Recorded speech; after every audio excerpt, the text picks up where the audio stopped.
একটা ভিডিও তৈরি করতে যে কতটা কষ্ট হয় সেটা কন্টেন্ট ক্রিয়েটাররাই খুব ভালোভাবে বুঝবে, অর্থাৎ যারা ভিডিও তৈরি করে। সাধারণ মানুষ তো শুধু ভিডিওটা দেখবে, মনে করবে কি এটা আবার কেমন কষ্ট, এবার কেমন, শুধু ভিডিও তৈরি করো আপলোড করো ব্যাস হয়ে গেল। কিন্তু কন্টেন্ট ক্রিয়েটাররা ভিডিও তৈরি করবে, তারপরে ভিডিওটা আপলোড করবে, সেটা যদি সঠিক জায়গায় যদি না পৌঁছায়, সেখান থেকে যদি আমাদের সাবস্ক্রাইবার না আসে, তাহলে আমাদের সেই ভিডিওটা কি সার্থক হয়? So what's up guys, welcome to Asif Bengali tech and welcome to another video. So আজকের ভিডিওতে তোমাদেরকে দেখাবো ইউটিউবে কীভাবে প্রপার নিয়মে ভিডিও আপলোড করতে হয়।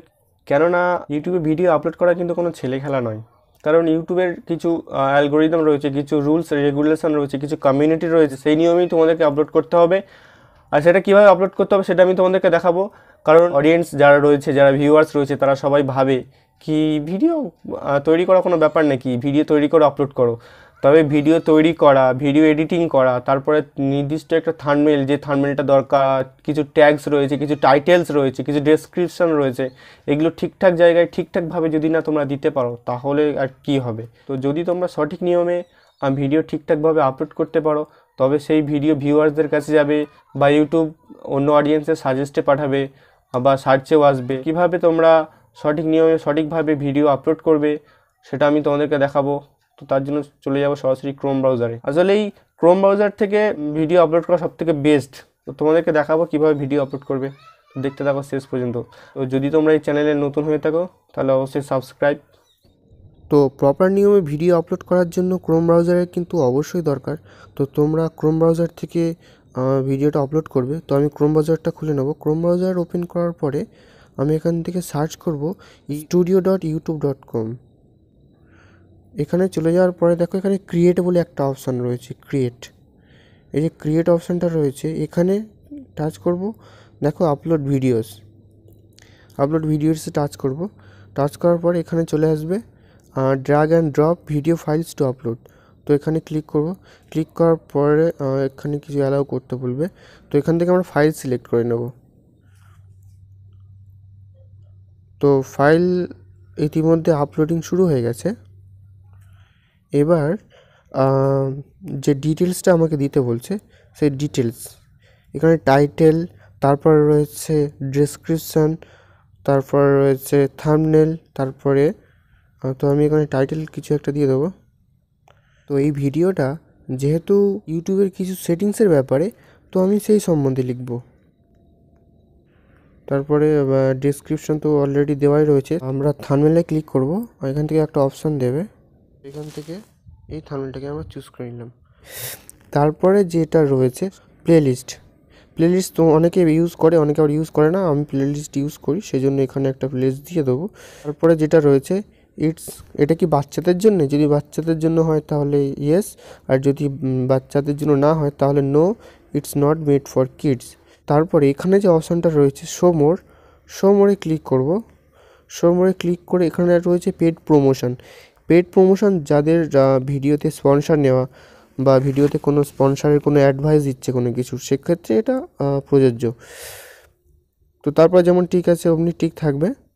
আবার এখানে রয়েছে কিছু ট্যাগস। এই ট্যাগসটা কিন্তু, এই যে ট্যাগগুলো রয়েছে, ট্যাগগুলো কিন্তু ভিডিও সার্চ করার বা ভিডিও র্যাঙ্ক করার সবথেকে মেন রোল প্লে করে। তো আমি এখানে কিছু ট্যাগ দিয়ে দেবো, লাইক 2022 ইউটিউব। তো কিছু ট্যাগ দিয়ে দেবো। তারপরের অপশান রয়েছে ভিডিও ল্যাঙ্গুয়েজ। তো ভিডিও ল্যাঙ্গুয়েজ রয়েছে বাংলা, এখানে বাংলা সিলেক্ট করাই আছে। আর সার্টিফিকেশানটা যেমন আছে তেমনই থাকবে। তারপরে রয়েছে রেকর্ডিং ডেটটা তুমি দিয়ে দেবে যে কোনো একটা ডেটে। আমি যেমন 13 দিয়ে দিচ্ছি। তারপরে ভিডিও লোকেশান, এখানে তুমি লোকেশান দিতে পারো, নাও দিতে পারো। তারপরে আসছে লাইসেন্সটা যেমন আছে তেমনই থাকবে। তারপরে রয়েছে ক্যাটাগরি। মেন যে সেটিংসগুলো আছে সেগুলো তোমাদেরকে বলছি। ক্যাটাগরি, তো ক্যাটাগরিতে তোমাদের যে ক্যাটাগরিতে ভিডিওটা রয়েছে তোমরা সেই category, like film and animation, cars and vehicles, music, pet and animals, sports. আমার যেহেতু সায়েন্স অ্যান্ড টেকনোলজি, তো আমার সায়েন্স অ্যান্ড টেকনোলজিতে রয়েছে। তারপরে আর যেমন আছে তেমনই থাকবে, আর তেমন কিছু করার দরকার নেই।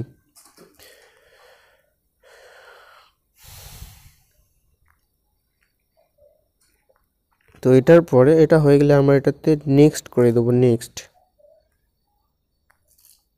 নেক্সটে ক্লিক করব।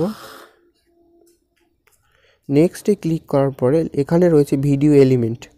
এখানে তোমরা সাবটাইটেল দিতে পারবে, এন্ড স্ক্রিন দিতে পারবে, তারপরে আই কার্ডের কিছু একটা দিতে পারবে। তোমরা নিশ্চয়ই জানো আই কার্ডটা কেমন। আই কার্ডটা এন্ড স্ক্রিন হলো স্ক্রিনের শেষে, ভিডিও শেষে যে পর্দাগুলো দেখায় কি, যেগুলো ছোট ছোট করে দেখানো হয়, ওখান থেকে ক্লিক করে তোমরা অন্য ভিডিওতে যেতে পারবে, এমন হয়। তারপরে আই কার্ডটা যেমন হয়, অনেক ইউটিউবার বলে আই বাটনে রয়েছে এরকম কিছু ভিডিও, তোমরা দেখে নাও। তো ওখান থেকে তোমরা সেট করতে পারবে। তারপরে নেক্সট এখানে যে চেক, এই চেকটা কিন্তু খুব ইম্পর্টেন্ট। এখানে রয়েছে will check your video for issues that may restricted by visibility and then will have the opportunity to fix the issues before publishing your video. বলছে কি ওরা চেক করবে তোমার ভিডিওতে কোনো রকম কোনো ইস্যু আছে কি না, ঠিক আছে?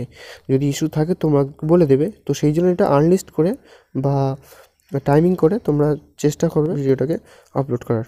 তারপরে আমরা এখান থেকে নেক্সটে ক্লিক করব। তো নেক্সট ক্লিক করার পরে সবথেকে শেষ যে অপশানটা রয়েছে ভিজিবিলিটি, এখানে অলরেডি আমার আনলিস্ট করাই রয়েছে। তো এখানে তোমরা শিডিউল করতে পারবে কি কাল সকাল বা যে কোনো সময় তোমরা যেমন ভিডিও আপলোড করবে, যে কোনো সময় তোমরা শিডিউল করতে পারবে বা ওই সময় ভিডিওটাকে তোমরা পাবলিশ করতে পারবে।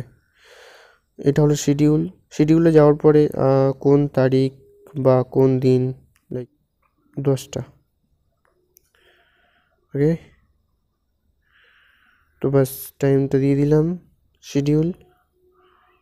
তারপর বলছে before you publish check the following, অর্থাৎ এই ভিডিওর মধ্যে কোনো ভায়োলেন্স আছে কি না, মানে ইউটিউব কমিউনিটির গাইডলাইন্সের বাইরে কোনো কিছু আছে কি না, সেই সম্বন্ধে এখানে বলা হয়েছে। এরপরে আমরা করে দেবো নেক্সট। এরপরে আমরা শিডিউল বা পাবলিশড যদি করতাম তাহলে পাবলিশ লেখা দিত, তো আমরা শিডিউল করে দেবো।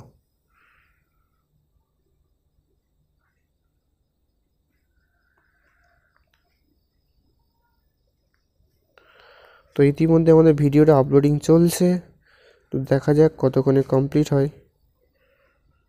আমরা এটাকে ক্লোজ করে দেব। তো আজকে ভিডিও মূলত এই পর্যন্ত। ভালো লাগলে লাইক, কমেন্ট অ্যান্ড শেয়ার। তো দেখা হবে পরের ভিডিওতে। ততক্ষণ বাড়িতে থাকো, সুস্থ থাকো, সেফ থাকো।